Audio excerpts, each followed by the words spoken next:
Welcome to our talk setting up a very important account of the early period of America, William Bradford's Of Plymouth Plantation. This source marks the beginning of a period of time where as a class we'll be departing from our purely literary pursuits to examine something that runs parallel to it, history. In some ways, history is the offspring of a strange marriage between literature and science. On the one hand, it tells a story, it features characters, timelines, meanings, and themes, just like literature. On the other hand, it is, ideally, pursued using something like the scientific method, called the historical method, and the result is supposed to be more than just a story. It's supposed to be objectively true. And that is a key difference between the literature we've read so far and historical works. Everything you read here, in theory, actually happened to someone in the real world to real people. This isn't just some hypothetical wishful thinking about what might occur. It's an account of real people living in the real world and making life-altering decisions.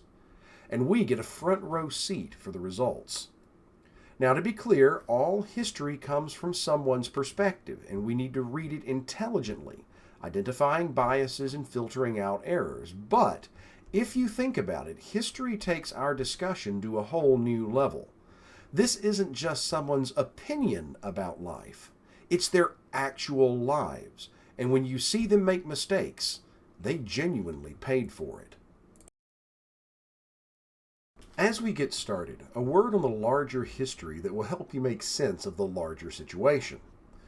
We're taking a bit of a step backward in time here compared to the Westminster Confession and Pilgrim's Progress. They took place during and after the English Civil War. William Bradford and the colony of New Plymouth got started before that, in the very early 1600s. You are by now familiar with the Cavaliers and the Puritans. Recall that when England became Protestant under Henry VIII, it wasn't because Henry VIII was actually a Protestant. He just wanted that divorce. So when he founded the Church of England, he had no problem with the bits and pieces of the Catholic Church that were still around. In fact, he really liked the Catholic emphasis on the Pope, and he made himself basically the Pope of the Anglican Church. Well, there were many people in England and Scotland who were serious Protestants, and they wanted to rid the Church of all vestiges of Catholicism. These people wanted to purify the Church and make it more biblically sound, and so they were logically called Puritans. Puritans represented roughly half the population of England, and they included some of the most powerful people and families in the kingdom, making them a force to be reckoned with. As you know, eventually the Puritans would square off with the Cavaliers in the war. But there was another, much smaller group out there, even more radical than the Puritans. These were a small slice of the English population who thought that the English church was just too far gone to save. They said that the only thing a serious Christian could do was to separate from the old church and make a new one. So, not surprisingly, they were called separatists. The people who would eventually be known as the Pilgrims were separatists. The beliefs of the separatists brought down the wrath of the king upon them. Why? For the simple reason that at the time there was no separation of church and state. The king, James I, was also the head of the church. So if you disagreed with the church, you disagreed with the king. And that made it a very political matter indeed. This is why the origin of the idea of separation of church and state, ironically, wasn't in atheism or deism or even anti-religion. It was a Protestant idea. They had seen what could happen when the government had control over religion, and they wanted their religion to be left alone. Now, if the king disliked the Puritans, he hated the separatists. The Puritans at least still acknowledged his authority. The separatists were essentially rebels, and so the king began to harass and punish them. It wasn't firing squads or lions, but if you were a separatist in England, you faced some very definite disadvantages, and you might want to go elsewhere. That was the beginning of the idea that eventually became one of the original English colonies in the New World. And so, after some false starts and persecution, a group of separatists left England in 1608 for Holland. That's right, they didn't go straight to America. They were looking for a place where they could move their community, raise their children the way they wanted, and run the church the way they felt was biblical. Holland was a pretty tolerant place at the time, and it was Protestant, so they were able to worship the way they liked without persecution. That said, that was not the only reason they were looking to go somewhere else. They soon found that their children were acculturating to the Dutch way of life and losing their distinctive Englishness. This made the separatist families consider something more radical. They wanted to have their cake and eat it too, so to speak. Incidentally, one myth that you hear about the Pilgrims and the Puritans who came later is that they came to America for the modern idea of religious freedom, where everyone is supposed to pretend that no one's religion is any more right or wrong than another's. Today, this is often used more as an indictment than a praise, giving people a chance to call them hypocrites for founding a colony based on religious freedom, and they denied other people the right to worship as they pleased. Well, this is simply false. It was never the Pilgrims' goal to found a colony where all religions were treated the same. They came to create their own ideal society, and that included worshiping God in a certain specific way. They wanted a place where they could raise their families the way they wanted to, not live according to 15 different kinds of standards. So if someone didn't want to live by their rules, that someone was asked to leave. You may not like that, and you may choose to call that wrong, but one thing you can't call it is hypocritical. A hypocrite is someone who says one thing and then does the opposite. The Pilgrims and the later Puritans of Massachusetts Bay were only doing what they said they intended to do. Anyway, the Pilgrims' religious motivations had a powerful positive effect on Plymouth as a colony. The Pilgrims came as families, and they came to stay.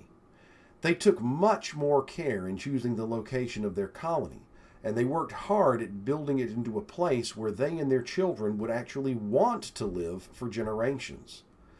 As a result, the first-year death rate in Plymouth, as bad as it was, proved to be lower than the current year's death rate in the other English colony at Jamestown, which had been established for 13 years by this point.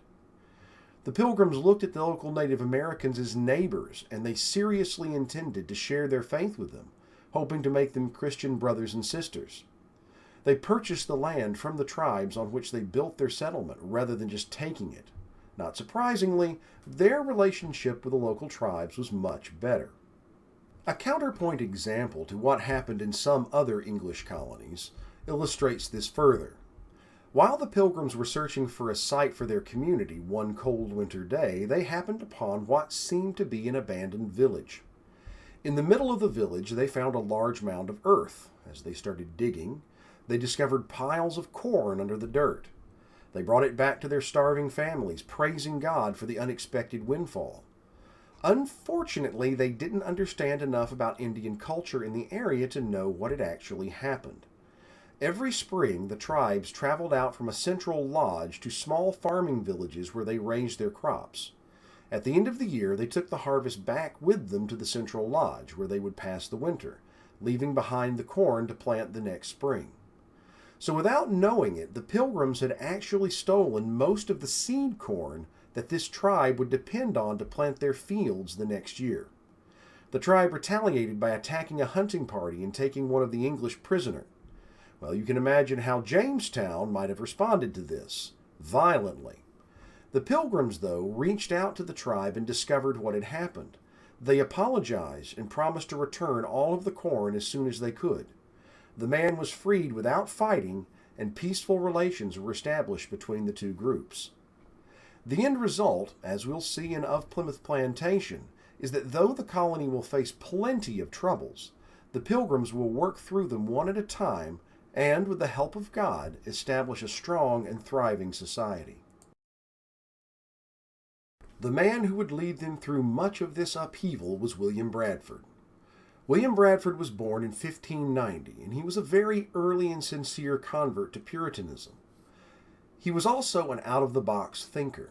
He was one of the early leaders to move his congregation to the city of Leiden in Holland. and later he was in the first wave of immigrants to New England.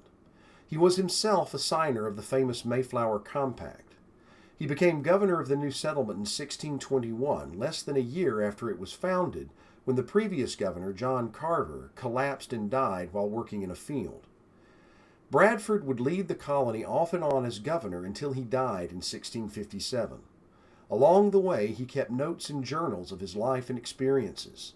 This means that Bradford was exceptionally well positioned to know the ins and outs of the colony's founding, motivations, and struggles in the early years. Having said so much about the Pilgrims and the Puritans, we need to straighten out one of the most common misunderstandings of the period, and that has to do with colonial unity. People have a tendency to look at where the colonies are going and to project their eventual union back onto the past. We know that all of these will become the United States, and so we assume they must have always been united. Further, we look at the colony we like best and know the most about, and we assume that all American colonists shared a similar background. In my experience, most people want to project a unity that fits with their personal conception of the U.S. Christians, many of whom have grown up hearing stories about the first Thanksgiving, tend to see everyone as a pilgrim of some sort, who have come to worship the Lord in the way they want. Not so. Many people came to the colonies for greed, plain and simple, even Plymouth. Further, only a minority of the real religious colonists were actually pilgrims in the strict sense of the term. Even in their home territory of Massachusetts, they would come to be vastly outnumbered by the eventual arrival of the Puritans. Secularists, on the other hand, tend to focus on the non-Christian motivations of colonies like Virginia or Georgia, often ignoring the fact that even in the most secular of colonies, there was usually a very strong, vibrant Christian presence. Just like today, there was a mass of colliding and competing motivations and worldviews, each one with its own influence and its own story to tell. As historians, we need to stay objective and hear as much from all sides as we can. Over time, as the settlers had children and those children had children, there was a slow change in the American colonies. Instead of each colony being founded for its own reasons and its own sake, they lost more and more of their distinctives, and they gradually embraced what historians have called their common Englishness, rather than their identities as Puritan or secular or business or what have you. The grandchildren of the Puritans lost much of their emphasis on religion and started making more and more compromises with the world. The grandchildren of the settlers in places like Jamestown took on more of an emphasis on religion, as a result of movements like the Great Awakening. In the end, they met each other in the middle and adopted a new identity, American. So as you get started reading, here are some things to consider. First, remember that this book evolved from Bradford's live journal, so you're hearing a sort of inside scoop on the founding of the colony. It's useful to keep that in mind. This isn't just some dry historian guessing at what happened or a novelist making it up. Bradford was there for it all. Take note of the sincerity of the efforts. These were people who didn't just give lip service to the idea that God was real and that in His providence He had real plans for them. They were willing to risk everything, their fortunes, their families, their lives, in order to follow Him. How might our own lives look different if we do the same? Next, pay attention to how difficult an effort it actually was. If you were like me, you probably regarded the founding of Plymouth as a simple, straightforward, done deal. It was anything but. The Pilgrims had many opportunities to fail and experienced many setbacks along the way. Only their sincere belief and trust in God kept them going in many cases. And so, no matter how many times they were turned around, they went right back at it.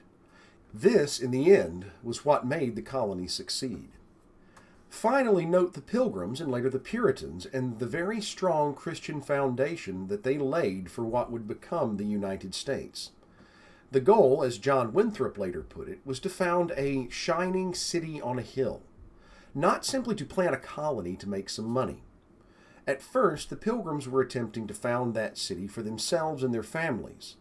When the rest of the Puritans followed suit in the 1630s, It was for the much broader goal of proving to the world that there was something special about America, specifically that a Christian society could not only work, but that it could prosper and succeed. Later, during the Great Awakening, this sense of religious mission and American uniqueness spread to the other colonies, cementing itself into the legendarium of the United States. And so, please enjoy William Bradford's Of Plymouth Plantation.